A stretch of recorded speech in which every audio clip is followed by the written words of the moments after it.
"Is this ridiculous, what I'm trying to do?" says South Korean violinist Hyung Jun-won in the short documentary 9 at 38. Catherine Lee's film, premiering on The Atlantic today, follows Won as he attempts to stage a peace concert at the 38th Parallel Demilitarized Zone to commemorate the 70th anniversary of Korea's independence.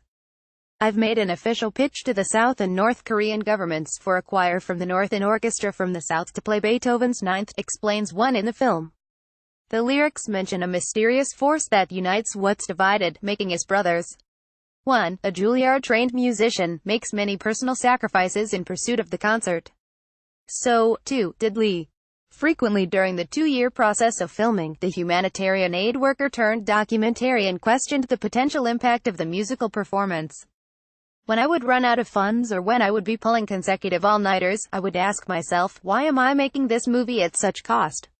Lee told The Atlantic. "After all, people have been telling Won for years that one song isn't going to change anything."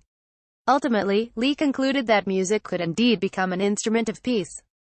"If a single young North Korean musician and a South Korean counterpart can look into each other's eyes as they adjust pitch or dynamic, then a domino effect begins," she said. "Interactions need not be grand to start a butterfly effect to shake the prejudices taught by school and society. Music is an especially meaningful interaction because it requires listening to each other, adjusting, and achieving that moment of perfect harmony." On the morning of Friday, April 27, the day before 9 at 38's final screening at the Tribeca Film Festival, Lee awoke to footage of Kim Jong-un and South Korean President Moon Jae-in taking turns crossing the border at Panmunjom. The declaration that the two leaders signed agrees to eliminate military provocations, including the removal of all nuclear weapons from their peninsula. But whether a permanent peace agreement will be signed, ending 7 decades of temporary armistice and the final unresolved violent conflict of the Cold War, remains to be seen, said Lee. During her career as an aid worker across 18 countries, Lee came to see that positive human-to-human interaction could bridge chasms between groups of people in conflict. Empathy, relatability, something only bred through familiarity, is the only effective counter to the us versus them mentality, she said.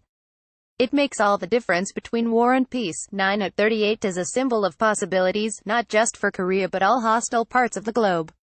A showcase of short films curated by The Atlantic.